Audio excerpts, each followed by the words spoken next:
अभी सितंबर 2025 के महीने में माननीय सुप्रीम कोर्ट ने एक ऐसा आदेश किया, जितने भी पूरे देश में शिक्षक हैं वो शिक्षक या तो टेट पात्रता परीक्षा को पास करें। पात्रता परीक्षा 2 साल के अंदर पास नहीं करते हैं तो उनको नौकरी से निकाल दिया जाएगा। टेट परीक्षा से भाग क्यों रहे हो भाई? आपको शिक्षक पात्रता परीक्षा पास कर लेने में दिक्कत क्या है? ये आज डॉक्टरों से कहा जाए जो डॉक्टरी कर रहे हैं कि आप दोबारा से नीट की परीक्षा पास करते हो। हमारा चयन 2002 में हुआ था। उस समय जनपद आगरा में 50 सीटें हुआ करती थी, तो हम योग्य थे जब ही हम इसमें चयन किया गया। अब हमें 2 ही रास्ते हैं। पहला रास्ता कि या तो हम टेट परीक्षा को पास करें, ये टेट परीक्षा पास नहीं कर पाते हैं तो माननीय सुप्रीम कोर्ट से कोई राहत मिले।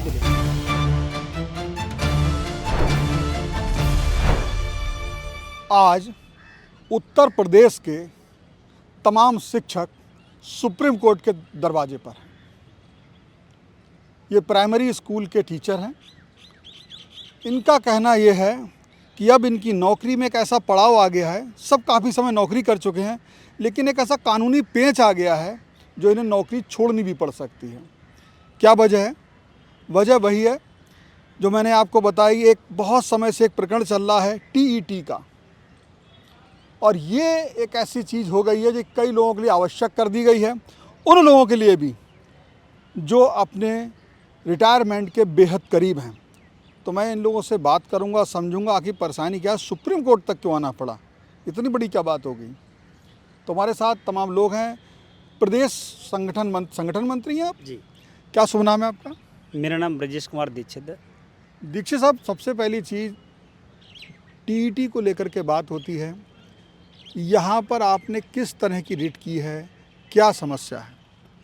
अभी सितंबर 2025 के महीने में माननीय सुप्रीम कोर्ट ने एक ऐसा आदेश किया कि उसमें हम लोग न तो पार्टी थे, न मैं सुनने का सुप्रीम कोर्ट ने अवसर दिया, और एक फरमान जारी हो गया कि जितने भी पूरे देश में शिक्षक हैं वो शिक्षक या तो टेट पात्रता परीक्षा को पास करें, या टेट पात्रता परीक्षा 2 साल के अंदर पास नहीं करते हैं तो उनको नौकरी से निकाल दिया जाएगा।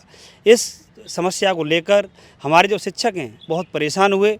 हम लोगों ने ये सोचा, देखा, मीटिंग करी, पता किया। जब उत्तर प्रदेश में करीब ये संख्या 2 लाख की थी, और जब पूरे देश का आंकड़ा लिया तो पूरे देश आदेश से करीब पूरे देश के 25 लाख शिक्षक प्रभावित हैं।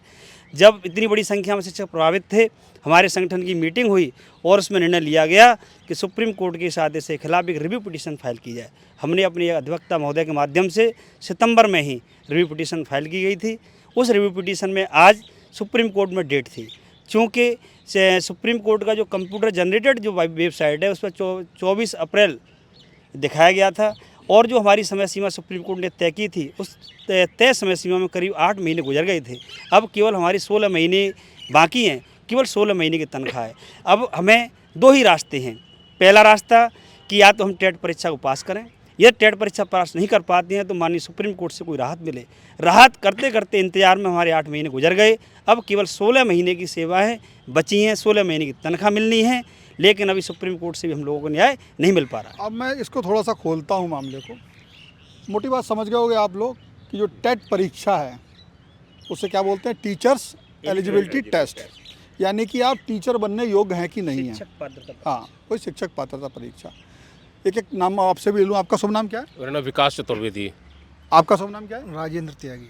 आपका नाम क्या है? मैं धर्मेंद्र कसाना, जिला अध्यक्ष प्राथमिक शिक्षक संघ आगरा। धर्मेंद्र कसाना जी। 4 लोग हो गए। अब इसमें सवाल ये है कि एक आम आदमी की धारणा में, पहले तो कभी कानूनी पहलुओं पे भी आऊँगा। जैसे जब ये टीईटी परीक्षा प्रारंभ हुई, पात्रता परीक्षा, तो कई युवाओं ने भी दी। ये कहा गया कि आप लोग इतने पहले से पढ़ा रहे हो तो टेट परीक्षा से भाग क्यों रहे हो भाई? आपको शिक्षक पात्रता परीक्षा पास कर लेने में दिक्कत क्या है? उसके जब आप पढ़ा रहे हो, अगर सही पढ़ा रहा योग्य शिक्षक हो तो पास हो ही जाओगे।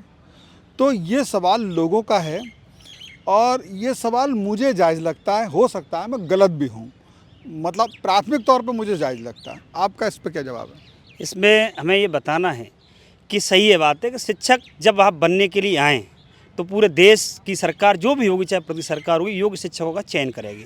जब हम लोगों का चयन किया गया था उस समय भी कंपटीशन से हम लोग आए थे, हमारी मेरिट बनी थी, और हम उस मेरिट कब चयन हुआ? हमारा चयन 2002 में हुआ था। उस समय जनपद आगरा में 50 सीटें हुआ करती थी। इनमें से 25 सीटें लड़कियों के लिए आरक्षित थी, 25 पुरुषों के लिए थी, और उसके बाद अन्य सारे रिजर्वेशन थे। तो हम योग्य थे। जब ही हम इसमें चयन किया गया था। लेकिन जब शिक्षा अधिकार अधिनियम 2009 में बना भारतीय संसद से और ये पास हुआ 2010 में, उस समय टेट की जो परीक्षा के लिए एक मैंडेटरी आरटी एक्ट में धारा बनाई गई कि जब यहाँ से आगे जो भी शिक्षकों का चयन होगा तो वो धारा 23(1) में उसकी डिफाइन किया गया कि आपको टेट पात्रता परीक्षा, शिक्षक पात्रता परीक्षा उसको उत्तीर्ण करनी होगी। आपका कहना यह है कि जिस समय आपको शिक्षक बनाया गया उस समय जो भी शर्तें थीं उन शर्तों को पूरा किया गया, उस समय जो परीक्षा थी वो आपने परीक्षा दी, उस समय जो आरक्षण था आपका होगा, SC ST OBC के लोग भी होंगे इसमें, शायद आप कसाना जी कौन से OBC में आते हैं आप जी। तो OBC के लोग भी होंगे, SC ST के यहाँ नहीं आए वो भी आपके संगठन में होंगे। तो वो सारे लोगों ने उसी दम पे नौकरी ली और आज एक नई आवश्यकता हो गई, आपसे वो कहा जा रहा है तो आप उससे बचना चाह रहे हो, लेकिन उसको देने में खतरा क्या है? खतरा नहीं है। पहले तो अब मैं व्यवहारिक बात बताना चाहता हूँ।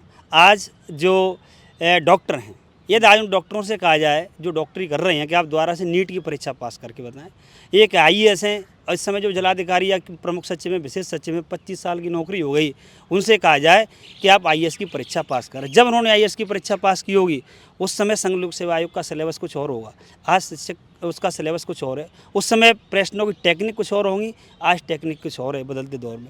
जहाँ तक टेट परीक्षा की बात की जाए तो हम परीक्षा से नहीं डरते हैं, हम परीक्षा देने के लिए तैयार हैं, लेकिन परीक्षा कौन सी ली जाए, यही एक अन्याय है जो सुप्रीम कोर्ट के सामने हम आज अपनी बात रखने आए थे। हम लोग कक्षा 1 से 8 तक का जो सिलेबस है उस सिलेबस को पढ़ाते हैं। यदि कोई उस सिलेबस में प्रश्न पूछे जाएं, उस सिलेबस से परीक्षा ली जाए, उस सिलेबस से जो परीक्षा लेने पर यदि कोई व्यक्ति उत्तीर्ण होता है तो उसे सेवा में रहने का कोई हक नहीं है, हम ये कहने के लिए तैयार हैं। लेकिन उस सिलेबस से बाहर जा कर के जो परीक्षा हो रही है, जो टेट की जो परीक्षा होती है, आप देखिए वो एक सिलेक्शन का प्रोसेस है। वहाँ बच्चे स्नातक क्या होता है उसमें? हाँ, क्या ऐसे सवाल पूछ लिए? उसमें जो सिलेबस है उसका सिलेबस इंटरमीडिएट स्तर का है, उसका सिलेबस स्नातक स्तर का है, उसका सिलेबस परास्नातक स्तर का है, जो प्रश्न आते हैं। आप लोगों की एलिजिबिलिटी उस समय क्या हाँ, थी? अब चूँकि हम इस समय पढ़ा रहे हैं केवल कक्षा 1 से 8 तक के बच्चों को, उस सिलेबस से आप प्रश्न पूछें, हम उस परीक्षा हर महीने, हम तो ये कहेंगे हर साल परीक्षा देने के लिए तैयार हैं, लेकिन परीक्षा का सिलेबस वही सिलेबस हो जो हम विद्यालय में पढ़ा रहे हैं। उस सिलेबस से हटके यदि आप परीक्षा लेंगे तो उसके लिए हमें पढ़ना आप पड़ेगा। कह रहे हो कि आप भले ही उस समय ग्रेजुएट हो, पोस्ट हो, लेकिन अब चूंकि आप पढ़ा नहीं रहे हो, उसका आपने दोबारा अध्ययन नहीं है तो आपकी प्रैक्टिस में नहीं है, तो वो चीज़ें इंटर और मतलब जो 12th और उसके ऊपर स्टैंडर्ड की शायद थोड़ी सी मिस हो सकती हैं, आप ये बोल रहे हो।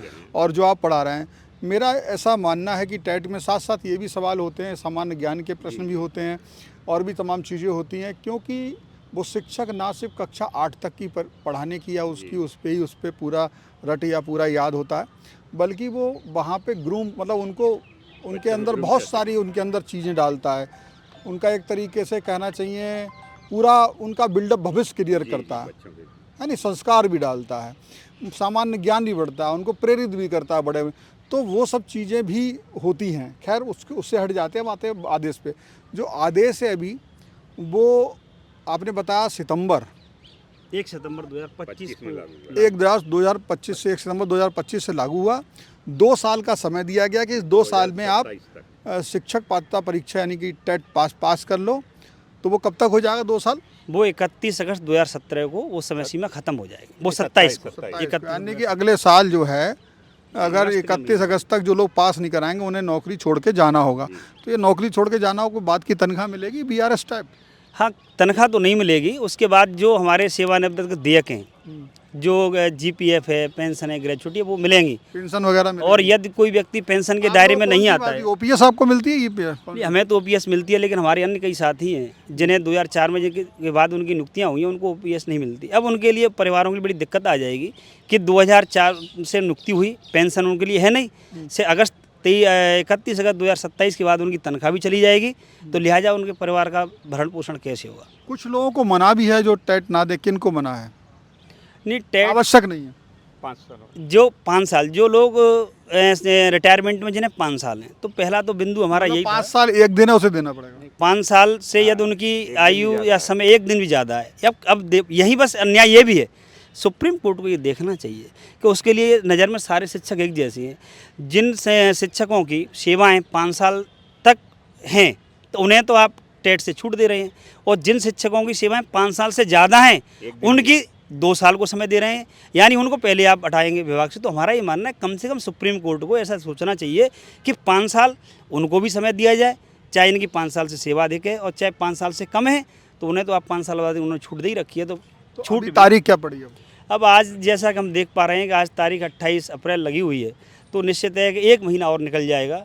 जब तक जो हमारी 16 महीने हैं तो वहाँ 15 महीने ही रह जाएंगे। तो एक सवाल है, कई 2 लाख के आसपास शिक्षक हैं, सबकी अलग अलग है, उसमें से कुछ को छूट मिली है, कुछ को नहीं मिली है, प्रभावित भी बहुत सारे हैं। आप इस पूरी प्रक्रिया को जो भी लागू की गई है कि 1 सितंबर 2025 से और जो 31 अगस्त 2027 तक अगर टेट परीक्षा ये लोग पास नहीं कर पाते हैं तो इन्हें शिक्षा विभाग बाय बाय कर देगा। आप इसे कैसा समझते हैं? कमेंट बॉक्स में बता सकते हैं। कैमरा पर्सन अनिल कपूर के साथ शिवेंद्र गौड़, वन इंडिया, दिल्ली।